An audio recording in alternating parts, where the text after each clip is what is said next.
श्री प्रकाश जायसवाल जी, राजा Rampal ji,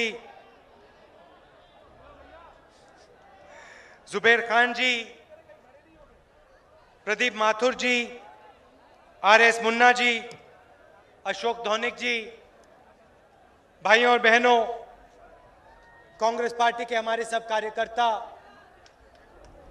press के मित्रों, आप सबका यहाँ बहुत बहुत स्वागत। आपका भी यहाँ स्वागत। नमस्कार।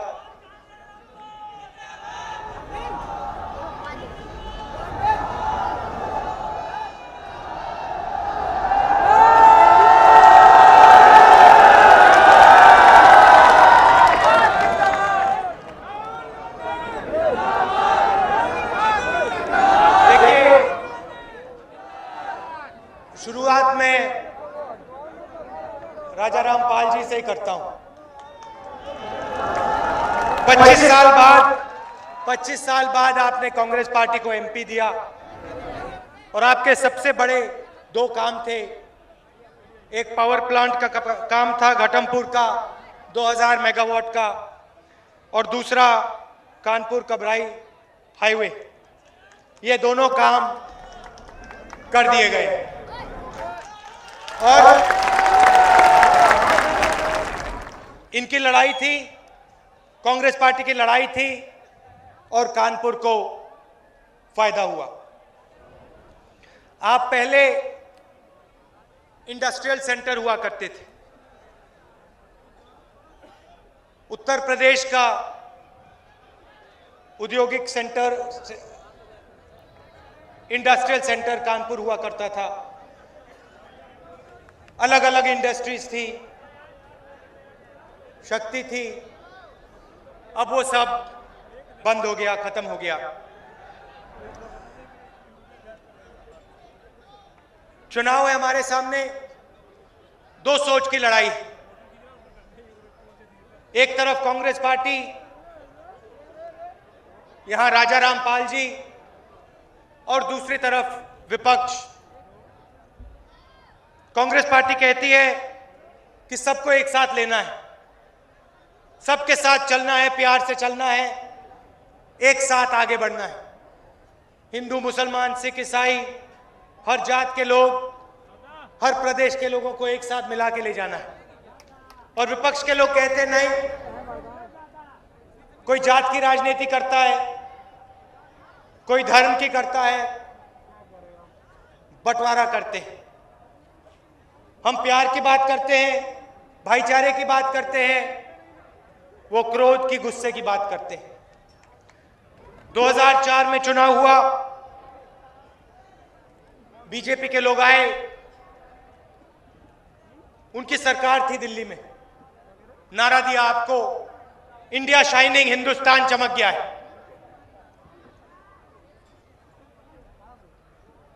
कानपुर रिवर्स गियर पे चल रहा था, उद्योग बंद, किसान मर रहा था, मजदूर के पास काम नहीं था। बड़ा सा गुब्बारा तैयार कर दिया, इंडिया शाइनिंग, हवा भरी, ऊपर उठा दिया।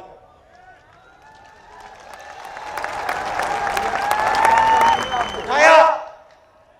2004 में चुनाव हुआ, उस समय इनके लोग 5 साल राज किए थे, इनको लगता था भैया हमें तो कोई हटा ही नहीं सकता। चुनाव हुआ, किसान ने, मजदूर ने वहां जाके बटन दबाया, आंकड़े निकले, वोट गिने गए, पूरे हिंदुस्तान को धड़ाम सी आवाज सुनाई दी, गुब्बारा फटा उनका। देखिए धूम पिक्चर है ना, देखिए आपने, धूम 1, धूम 2, धूम 3। अच्छा, धूम पिक्चर चली अच्छी तो उन्होंने 1, 2, 3 किया। इनकी पिक्चर 2004 वाली, इंडिया शाइनिंग वाली चली नहीं। उनके डायरेक्टर लोग बैठे कमरे में, उन्होंने कहा यार चली नहीं तो इंडिया शाइनिंग पार्ट 2 कर देते हैं। कर दी, तैयार किया गुब्बारा, फिर से भरा। अच्छा, हमने मनरेगा कर रखा था, 70,000 करोड़ रुपए कर्जा माफ कर रखी थी, आदिवासी बिल कर रखा था, सूचना का अधिकार दे रखा था। गुब्बारा तैयार किया, उस पर लिखा इंडिया शाइनिंग, चमकता हुआ कमल। फेंक दिया उसके ऊपर की ओर। उनके वहां प्राइम मिनिस्टर के कैंडिडेट तैयार हुए, कहा कि भैया अब होने वाला है, 2009 में आएंगे। किसान गया, बैंक के दरवाजे हमने खोले थे, गया बटन दबाया। मजदूर गया, करोड़ों मजदूरों को नारेगा मिला था, बटन दबाया। युवा गया, महिलाएं गई, बटन दबाया, धड़ाम की आवाज आई, गुब्बारा गया। अब हम लोग गया, नंबर 3 निकालिए पिक्चर। पहली 2 फेल हो गई, अब तीसरा है, डायरेक्टर साहब बैठे हैं, कहा है भैया नई पिक्चर निकालो, गुजरात मॉडल। अच्छा भैया, यहां पे हम जमीनी अधिकरण, जमीन की लड़ाई लड़े भट्टा परसोल में, कानून बदला, किसानों को 4 गुना दाम मिलता है। आप लोग लड़े, हम सब लड़े, लैंड एक्विजिशन बिल आया। गुजरात में उद्योगपतियों को जमीन गिफ्ट की जाती, लो, किसान वहां मर रहा है। टेक्सटाइल की इंडस्ट्री 3, जैसे टेक्सटाइल की इंडस्ट्री वो बंद हो गई, धीरे धीरे लोग वो भूखे मर रहे हैं। पूरे हिंदुस्तान को बताया जा रहा है कि भैया गुजरात मॉडल है हमारा। और पहले भैया हवा भरते थे गुब्बारे में, इस बार मार्केटिंग का बहुत पैसा है। गुजरात मॉडल से जो बना है, 2-3 उद्योगपतियों का पैसा वो गुब्बारे में जा रहा है। गैस भर रहे हैं इस बार, गैस भरे, हवा भरे, धड़ाका वही होगा।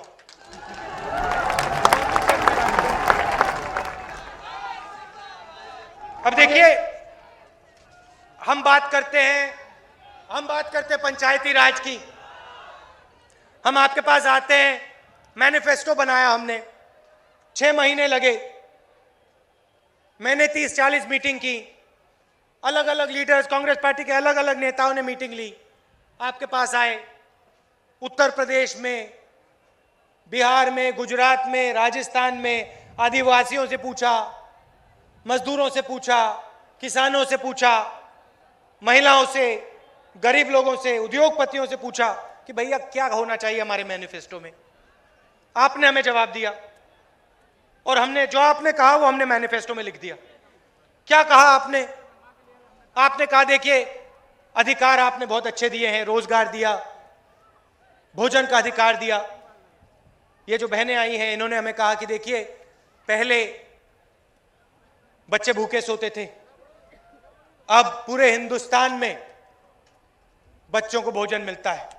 अच्छा, उत्तर प्रदेश में लागू नहीं किया। समाजवादी की सरकार ने कहा है कि भैया चुनाव के बाद करेंगे, नहीं तो कांग्रेस पार्टी को फायदा हो जाएगा। यहां पे वो ठीक है, हो जाएगा, बाद में हो जाएगा, चुनाव के बाद में हो जाएगा, हमने अपना काम कर दिया है। तो आपके पास आए, आपने कहा देखिए 2 अधिकार 3 अधिकार और दीजिए। हमने कहा भाई क्या है? आपने कहा देखिए, कांग्रेस पार्टी की सरकार थी राजस्थान में, उन्होंने पूरे राजस्थान को मुफ्त में दवाई दिलवाई, गरीब लोगों को मुफ्त में दवाई दिलवाई।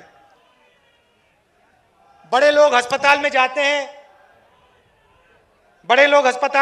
हैं, लाल कालीन लग जाता है, बीमार होते हैं, घुस जाते हैं, प्राइवेट अस्पताल होता है। आपने हमें कहा कि देखिए, जब गरीबों के बच्चे उन अस्पतालों में जाते हैं, दरवाजे बंद मिलते हैं। आपने कहा कि स्वास्थ्य का अधिकार आप हमें दीजिए, मुफ्त में हर हिंदुस्तान के गरीब को आप दवाई दीजिए, हम ये काम करने वाले हैं आपके लिए। मुफ्त में हम दवाई देंगे हर गरीब को, जैसे हमने भोजन दिया, मुफ्त में हम दवाई देने वाले हैं। और अस्पताल के जो आज बंद दरवाजे हैं वो आपके लिए खोलने वाले हैं, अधिकार देने वाले हैं। पहला अधिकार। दूसरा, आपने हमें कहा कि देखिए, बड़े लोगों के मकान के ऊपर मजबूत छत होती है, जो गरीब लोग हैं उनके ऊपर मजबूत छत नहीं होती है। बारिश आती है, पानी टपकता है, कभी हम इस साइड सोते हैं, कभी उस साइड सोते हैं, भीग जाते हैं। आंधी आती है तो छत का छत उड़ जाता है। आपने हमें कहा देखिए, छत का अधिकार दीजिए। अब हिंदुस्तान में पैसा आ गया है, प्रगति शुरू हो गई है, अब गरीबों को भी छत की जरूरत है। गारंटी करके हम हर गरीब व्यक्ति के सिर के ऊपर छत डालने वाले, मजबूत छत डालने वाले। घर का अधिकार हम आपको देंगे। आखिरी बात आपने कही पेंशन की बात। बुजुर्ग लोगों ने हमें कहा कि देखिए पेंशन हमें गारंटी करके आप दीजिए। आज कभी पेंशन मिलता है, कभी नहीं मिलता है, हमें आप गारंटी करके पेंशन दीजिए। वो तीसरा अधिकार भी हम आपको देने वाले हैं। बुजुर्ग लोगों ने हिंदुस्तान के लिए जिंदगी दी है, उनको हम गारंटी करके पेंशन देंगे। ये कहां से स्कीम कहां से बनते हैं? ये राहुल गांधी नहीं बनाता है, कांग्रेस प्रेसिडेंट नहीं बनाती, प्रधानमंत्री भी नहीं बनाते।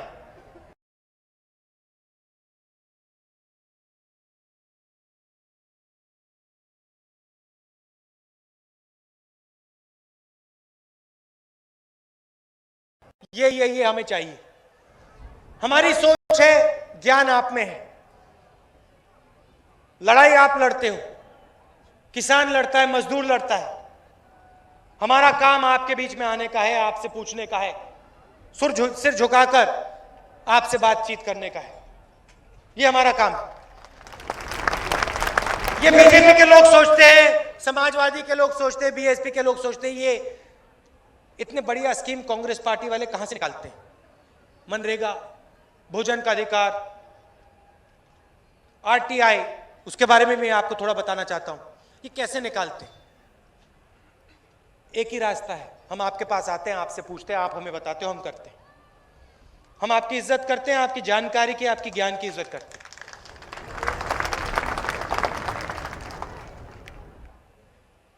यहां युवा हैं। सबसे बड़ी मुश्किल आज हिंदुस्तान में रोजगार की है। आप घड़ी पहनते हो, जूता पहनते हो, टी शर्ट पहनते हो, अगर उसको आप कभी पलटाएंगे उस पर आपको मेड इन चाइना दिखाई देगा। दिखता है ना? हम चाहते हैं कि एक दिन ऐसा आए कि घड़ी के पीछे, टी शर्ट के पीछे, जूते के पीछे, मोबाइल फोन के पीछे बड़े अक्षरों में मेड इन इंडिया दिखाई दे। और सिर्फ मेड इन इंडिया नहीं, हम आगे जाना चाहते हैं। सिर्फ मेड इन इंडिया नहीं, made in Kanpur, made in Uttar Pradesh. आपने कभी देखा भैया? अभी आपने कभी देखा है made in Kanpur, made in Uttar Pradesh? पहले हुआ करता था। पहले यहां टेक्सटाइल्स, कपड़े बनते थे, अलग अलग चीजें बनती थी, मेड इन कानपुर लिखा रहता था। तो हमने क्या किया है? पिछले 5 सालों से हम काम कर रहे हैं। मैन्युफैक्चरिंग कॉरिडोर, हिंदुस्तान की मैन्युफैक्चरिंग की रीढ़ की हड्डी, दिल्ली से लेकर मुंबई, मुंबई से लेकर चेन्नई, चेन्नई से लेकर बेंगलोर, दिल्ली से लेकर कलकत्ता, जो उत्तर प्रदेश के बीच में से निकलेगा और जिसको हम कानपुर से भी जोड़ेंगे। हिंदुस्तान का सबसे बड़ा इंफ्रास्ट्रक्चर प्रोजेक्ट। सड़कें बिछाई हैं, बिजली पानी का साधन और डेडिकेटेड रेलवे लाइन, सिर्फ माल के लिए, सिर्फ इंडस्ट्री के लिए हमने तैयार की है। करोड़ों रोजगार मिलेंगे और कानपुर के युवाओं को रोजगार मिलेगा उस कॉरिडोर के अंदर। और जब कानपुर का युवा अपनी घड़ी को देखेगा, अपने जूते को पलटाएगा, उसे made in Kanpur, made in Uttar Pradesh दिखाई देगा। अधिकार की बात की, मैन्युफैक्चरिंग कॉरिडोर की बात की। अब मैनिफेस्टो आया बीजेपी का, मैंने उसको खोला, नकल है कांग्रेस की। मैंने उसको खोला और मैंने देखा भाई ये तो हमारा है, ये तो हिंदुस्तान की जनता का मैनिफेस्टो है। 6 महीने लगे, हमने इसको बनाया। स्वास्थ्य का अधिकार हमने कहा, आपने कहा उनके मैनिफेस्टो में। मैन्युफैक्चरिंग कॉरिडोर का हम काम कर रहे हैं, 5 साल से काम है, शुरू है, सड़कें बन गई, रेलवे लाइन बन गई, जापान से बात हो गई, जापान से पैसा आ गया और उनके मैनिफेस्टो में लिखा है भैया हम मैन्युफैक्चरिंग कॉरिडोर बनाएंगे। इससे भी बेहतर सिपाही हमारे लिए लड़ते हैं। हमारे पास आए लोग, सेना से लोग आए, कहते हैं भैया देखिए 1 रैंक 1 पेंशन होना चाहिए। कश्मीर से कन्याकुमारी अलग अलग लोग आए मेरे पास, कहते हैं भैया 1 रैंक 1 पेंशन होना चाहिए, हम देश के लिए लड़े हैं,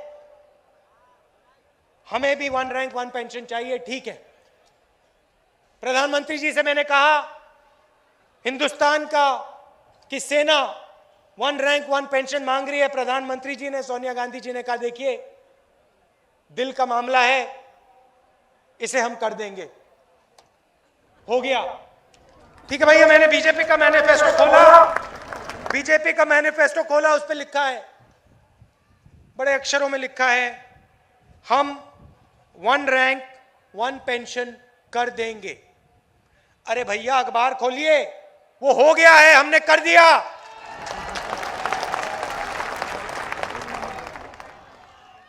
तो जो हम करना चाह रहे हैं वो उनके मैनिफेस्टो में है।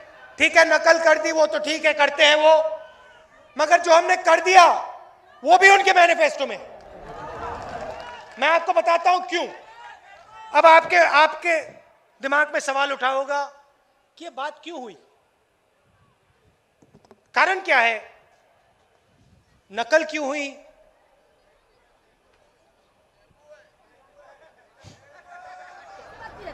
नहीं, देखिए फर्क क्या है। हम आपको शक्ति देने की बात करते हैं, हम पंचायती राज की बात करते हैं, हम सोचते हैं कि शक्ति आप में है, ज्ञान आप में है। बीजेपी में दूसरी सोच है। उनकी सोच है कि पूरे संसार में, पूरे हिंदुस्तान में जानकारी सिर्फ एक व्यक्ति के पास है। संसार में कुछ होता है, कुछ भी होता है तो एक व्यक्ति को मालूम है। उत्तर प्रदेश के कोने में कुछ होता है तो वो उस व्यक्ति को मालूम है। हिंदुस्तान की जनता क्या सोचती है, क्या करना चाहती है, क्या सपने देखती है, कुछ फर्क नहीं पड़ता, सिर्फ एक व्यक्ति के सपने जरूरी हैं। हम पहले, इंदिरा गांधी जी ने 20 पॉइंट प्रोग्राम की बात की थी, अब 1 पॉइंट प्रोग्राम है भैया। एक व्यक्ति को प्रधानमंत्री बनना है, 1 पॉइंट प्रोग्राम। पहले अडवाणी जी हुआ करते थे, जसवंत सिंह जी हुआ करते थे, बीजेपी हुआ करती थी। अब ना बीजेपी है, ना जसवंत सिंह जी हैं, ना अडवाणी जी हैं, अब सिर्फ 1 पॉइंट प्रोग्राम है। चौकीदारी की बात होती है, कहते हैं आप देखिए मुझे आप चौकीदार बना दो, बाकी सब फिट हो जाएगा। हिंदुस्तान की चाबी आप मुझे दे दो, बाकी सब फिट हो जाएगा। हिंदुस्तान की जनता कुछ नहीं करती भैया, हिंदुस्तान का युवा कुछ नहीं करता, ये जो महिलाएं बैठी है ये कुछ नहीं करती। हिंदुस्तान के लोगों के दिमाग में कोई सोच नहीं है, कोई शक्ति नहीं है, सिर्फ एक चौकीदार की जरूरत है। चौकीदार आ गया, हिंदुस्तान ठीक हो जाएगा, ये इनकी सोच। हम भी चौकीदार बनाना चाहते हैं, हम भी चौकीदार बनाना चाहते हैं। हम ये जो महिलाएं हैं, ये जो युवा है, हिंदुस्तान के करोड़ लोग हैं, इनको हम चौकीदार बनाना चाहते हैं। हम आपको चाबी देना चाहते हैं, हम आपको शक्ति देना चाहते हैं। ले आओ चाबी, लो अपनी, काम करो अपना। उत्तर प्रदेश चलाना है, उत्तर प्रदेश चलाना है, यूपी मॉडल का प्रयोग करो। कानपुर चलाना है तो कानपुर मॉडल का प्रयोग करो। शक्ति आपके हाथ में होनी चाहिए। जिस दिन आपके हाथ में शक्ति चली गई, उस दिन कानपुर मॉडल कानपुर को चमका देगा। आपने पहले काम कर रखा है, आपको बांटा गया है, आपको एक दूसरे से लड़ाया गया है। हिंदुस्तान हिंदू को मुसलमान से, सिख को ईसाई से। आप देखिए महाराष्ट्र में आपके लोग जाते हैं, शिवसेना का नाम सुना है आपने? सुना है ना? एनडीए के पार्टनर हैं, एनडीए के पार्टनर हैं। जब आप जाते हो वहां पे, महाराष्ट्र जाते हो यूपी से, यहां से, डंडा कौन मारता है आपको? कांग्रेस पार्टी नहीं मारती है, एनडीए शिवसेना मारती है। मगर यहां वो बात नहीं करते हैं, वहां यहां यूपी की बात करते हैं, महाराष्ट्र की बात यहां नहीं होगी। मगर चोट आपको पहुंचती है। कर्नाटक में, मैंगलोर में महिलाओं को मारते हैं। कोई महिला चली जाती है, सड़क पे चली जाती है, उसको बीजेपी के लोग, कार्यकर्ता मारते, पिटाई करते। तुम कैसे घर से निकली अकेली? मुझे पोस्टर दिखा दिल्ली में, महिला शक्ति, महिलाओं को हम शक्ति देंगे, उसके साइड पे कमल। अच्छा, फिर मेरा दौरा लगा कर्नाटक में। कर्नाटक के चीफ मिनिस्टर कहते हैं ऐसे स्टेज से कि कर्नाटक में मंत्री विधानसभा में पिक्चर देखते हैं। ठीक है, आप जानते हो, एक मंत्री महिला पे अत्याचार किया है, बैठा हुआ है। फिर मैं गया छत्तीसगढ़, वहां और भी अच्छी कहानी है। 20,000 महिलाएं गायब हो गई हैं छत्तीसगढ़ से। फिर चलो गुजरात, गुजरात में प्रदेश की पूरी शक्ति, चीफ मिनिस्टर की पूरी शक्ति महिलाओं की टेलीफोन कॉल सुनता है। पुलिस महिला के पीछे दौड़ती है और फिर पोस्टर लगता है, महिलाओं को शक्ति दो। महिलाओं की पहले इज्जत करनी पड़ती है, फिर शक्ति आती है। हमने क्या किया? सबसे पहले आपने हमें कहा कहां महिलाएं, आपने हमें कहा 2000 पुलिस स्टेशन हमें महिलाओं के चाहिए। हमने अपने मैनिफेस्टो में लिख दिया है 2000 पुलिस स्टेशन महिलाओं को मिलेंगे हिंदुस्तान में, पहली बात। दूसरी बात, आरक्षण। पंचायती राज में 50% आरक्षण कांग्रेस पार्टी ने दिलवाया, आपको जगह दी, महिलाओं को जगह दी। अब हम विधानसभा, लोकसभा में आपको 33% जगह देना चाहते हैं। बिल हमने रखा और बिल को रोका किसने? कांग्रेस पार्टी ने नहीं रोका, विपक्ष के लोगों ने रोका। समाजवादी पार्टी, बीजेपी, इन्होंने रोका। हमारी सरकार जब आएगी, हम इस बिल को पास करके दिखाएंगे और आप में से महिलाओं को हम लोकसभा और विधानसभा के अंदर डालेंगे। और सिर्फ लोकसभा विधानसभा में नहीं, कांग्रेस पार्टी में भी हम आपको जगह देंगे। कॉलेज में, यूनिवर्सिटी में, स्कूलों में, अलग अलग उद्योगों में हम आपको जगह देंगे। हिंदुस्तान को सुपर पावर बनाने की बात होती है, 50% महिलाएं हैं। जब तक आपको सुपर पावर नहीं बनाया गया, जब तक आपको सुपर पावर नहीं बनाया गया, तब तक ये देश कभी सुपर पावर नहीं बन सकता है। हम आपको सुपर पावर बनाएंगे, हम आपको आगे लाएंगे और हिंदुस्तान में प्रगति एक साथ होगी। चुनाव का समय है, आपको वोट डालना है। हिंदुस्तान को अगर आगे बढ़ाना है तो सबको शामिल करके आगे बढ़ना है। हर धर्म, हर जात, हर प्रदेश को एक साथ ले जाना है और यह काम सिर्फ कांग्रेस पार्टी कर सकती है। हम विकास चाहते हैं। देखिए, आंकड़े देख लीजिए,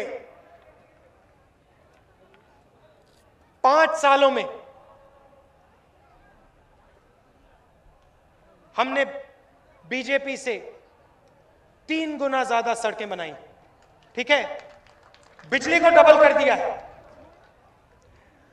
15 करोड़ लोगों को हमने गरीबी से निकाला है। और जितनी तेज रफ्तार से हिंदुस्तान, जितनी तेजी से ग्रोथ हो रही है, इतिहास में पहले नहीं हुई। मतलब हमने इंडस्ट्री को भी आगे बढ़ाया, गरीबों को भी गरीबी से निकाला। क्यों? क्योंकि हम प्यार से काम करते हैं।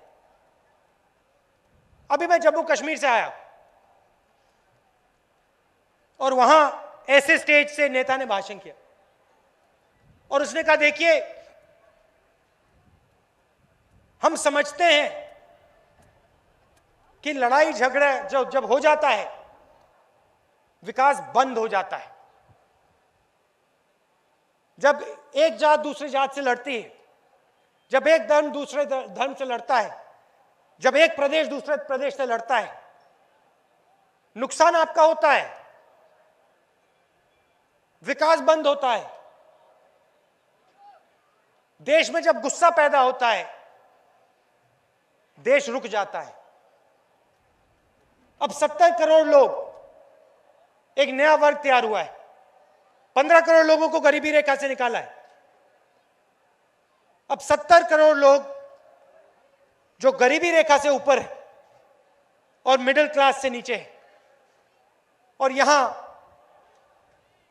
आप लोग शामिल हो। ये कौन लोग हैं? छोटे किसान, रिक्शा वाले, कुली, ट्रक ड्राइवर, सिक्योरिटी गार्ड, बढ़ई, इलेक्ट्रिशियन, ये लोग जो अपने हाथों से हिंदुस्तान को आगे बढ़ाते हैं। ये हिंदुस्तान की सच्ची शक्ति है, इनको हम आगे बढ़ाना चाहते हैं। और 5 साल में हम इन 70 करोड़ लोगों को मिडिल क्लास में लाना चाहते हैं कि इनको भी लगे कि ये देश हमारा है। इनके बच्चे भी ऊपर देखें और बड़े बड़े सपने देखें। इनके बच्चों को भी लगे कि भाई एक दिन मैं भी हेलीकॉप्टर जहाज उड़ा सकूं, एक दिन मेरे पास भी बिजनेस हो। अब ये इंडिया शाइनिंग का मॉडल है, अलग अलग प्रदेशों में लगा रखा है। अब आप देखिए, वहां जाइए और छोटे उद्योगों के बारे में पूछिए। जो टेक्सटाइल की इंडस्ट्री थी गुजरात में, वो छोटी इंडस्ट्री, छोटे लोगों, छोटे बिजनेस थे, सब बंद हो गए। सिर्फ 2-3 लोगों को फायदा हुआ है, 2-3 उद्योगपतियों को फायदा हुआ है। किसान को, छोटे बिजनेस वाले को, मजदूर को, सबको नुकसान हुआ है। और हम चाहते हैं कि आप सब एक साथ चलो। 70 करोड़ लोगों को हम एक साथ ले जाना चाहते हैं। कॉलेज और स्कूल के दरवाजे उनके बच्चों के लिए खोलना चाहते हैं। कुछ दिन पहले मैं मुरादाबाद गया और वहां एक छोटा बिजनेसमैन था और उसने मुझे एक बात बोली। उसने कहा, देखिए काम बहुत अच्छा करता हूं, काम में मेरा मुकाबला कोई नहीं कर सकता, मगर मैं अंग्रेजी नहीं बोलता हूं। अंग्रेजी नहीं बोलता हूं तो जो मेरा माल है वो एक्सपोर्ट नहीं कर सकता मैं। तो ये दरवाजे हम आपके लिए खोलना चाहते हैं। अस्पताल का, रोजगार का, अंग्रेजी का, इसलिए हम अधिकार की बात करते हैं। करोड़ों लोगों को जब हम अधिकार देते हैं तो दरवाजे खुलते हैं। इंडिया शाइनिंग से दरवाजे नहीं खुलेंगे भैया। इंडिया शाइनिंग से महल बनेंगे, दरवाजे नहीं खुलने वाले। एक दरवाजा नहीं खुलेगा आपका। यह फर्क है हम में और उनमें। आखिरी बात भ्रष्टाचार की करना चाहता हूं। उनके नेता आते हैं, कहते हैं हम भ्रष्टाचार के खिलाफ हैं। भैया मैंने उनका मैनिफेस्टो खोला और उसमें ढूंढा, भैया भ्रष्टाचार के बारे में इन्होंने कहा है कि हम कुछ करना चाहते हैं। क्या लिखा है मैनिफेस्टो में? एक लाइन नहीं है भैया, सिर्फ यह कहा है भ्रष्टाचार के हम खिलाफ हैं। हमने काम किया है।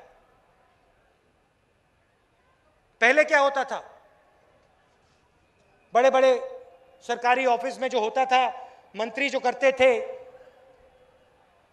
प्रधानमंत्री, chief minister, MP, MLA, bureaucrat जो करते थे, आपको कुछ मालूम नहीं होता था।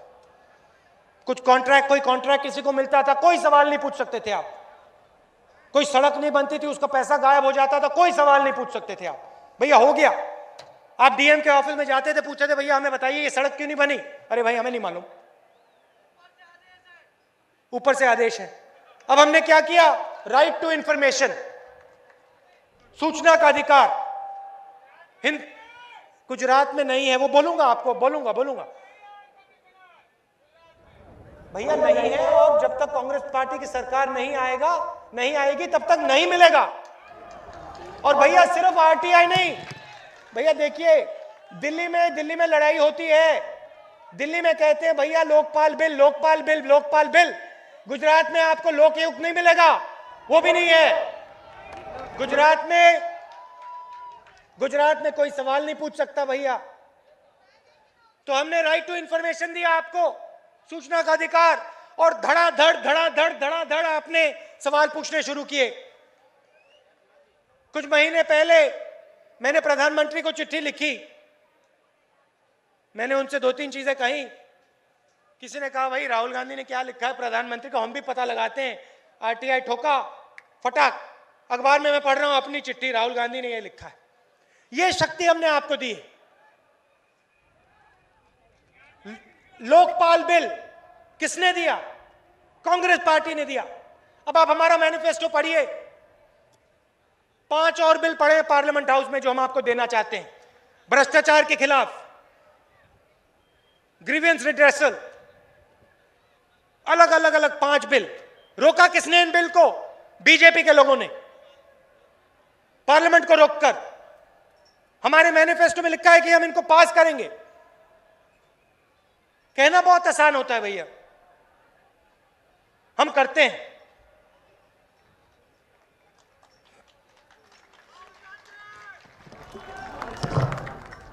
ये जो शहर है, ये पहले मैनचेस्टर ऑफ ईस्ट कहलाया जाता था, है ना? Manchester of east. अब पता है अब क्या कहते हैं भैया, आप जानो। मगर मैं चाहता हूं कि मैनचेस्टर को कानपुर ऑफ वेस्ट कहा जाए। आई समझ में? मैनचेस्टर ऑफ ईस्ट कहलाता था। मैन्युफैक्चरिंग कॉरिडोर को जब हम तैयार करेंगे तो मैनचेस्टर कहेगा भैया हम कानपुर ऑफ वेस्ट बनना चाहते हैं। यह शक्ति हम आपको देने वाले हैं। आखिरी बात कहना चाहता हूं, देखिए कानपुर को बदलना है तो यूपी की सरकार के बारे में भी आप सोचिए। सोच लिया है? सोच लीजिए भैया, अगली बार आप कांग्रेस पार्टी को जिताइए और हम यहां चमत्कार करके आपको दिखाएंगे। आप सबका बहुत बहुत धन्यवाद, बहुत बहुत धन्यवाद। आप मुझे शक्ति देते हो, प्यार देते हो, बहुत बहुत धन्यवाद। नमस्कार, जय हिंद।